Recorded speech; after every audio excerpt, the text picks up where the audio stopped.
In the 1970s, a dinosaur fossil was found in Alberta, Canada. The fossil belonged to a species in the Tyrannosauridae family, known as Daspletosaurus.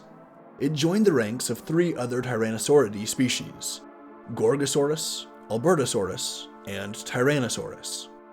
These species were all close cousins. They're all biped theropod predators that lived between 77 and 66 million years ago. Together, they had a nice 11 million years to evolve and diversify before that asteroid impact wiped them all out. Now, I want to tell you about the latest Tyrannosauridae discovery made in Alberta. It's actually the first Tyrannosaur discovered in Canada since the Daspletosaurus was discovered 50 years ago. And because of its intense predatory physiology and its role as an apex predator in its native late Cretaceous ecosystem, it would have been a dealer of death, or a harvester of souls, if you will. Now that might seem excessively morbid, but these were actually the general themes that the scientists were thinking of when they named the new species. Its scientific name is Thanatotheristes degrutorum, which is pretty cool for several reasons. The root word of the first part is Thanatos, which is the Greek god of death. The root of the second part, Theristes, means one who reaps or harvests. And as a nice little touch, the species name, Degrutorum, is named after John de Groot, an Alberta farmer who found the remains of the dinosaur's skull and teeth. Darla Zelenitsky is a paleobiology professor and co-author of the study. Dr. Zelenitsky said, quote, "We chose a name that embodies what this Tyrannosaur was, as the only known large apex predator of its time in Canada, the Reaper of Death," unquote. She also added, quote, "The nickname has come to be Thanatos," unquote.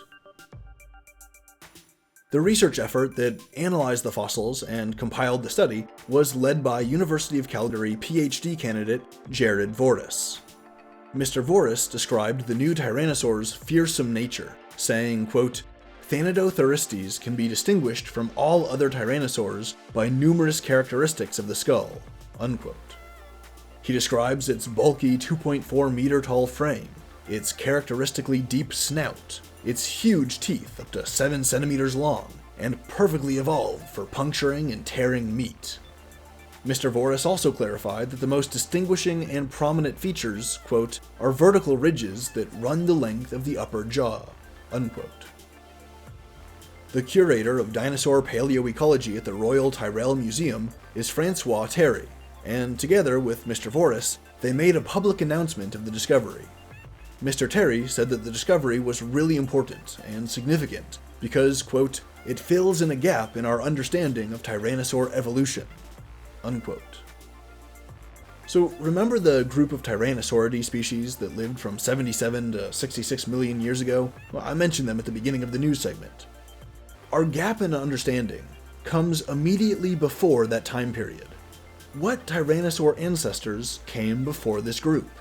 We didn't know until this study, because now we can say that Thanatotheristes did. It's dated at 79.5 million years old, making it older than its closest Canadian Tyrannosaur cousin species by at least 2.5 million years. This is really exciting, because we're getting a clearer understanding of early Tyrannosaur evolution in the Canada region. Dr. Zelenitsky explained why these fossils were so rare, saying, quote, "There are very few species of tyrannosaurids, relatively speaking, and because of the nature of the food chain, these large apex predators were rare compared to herbivores or plant-eating dinosaurs," unquote. Hopefully, we'll find more of these things, so that we can build a better understanding of the early evolution of these titanic, monstrous, tyrant lizards.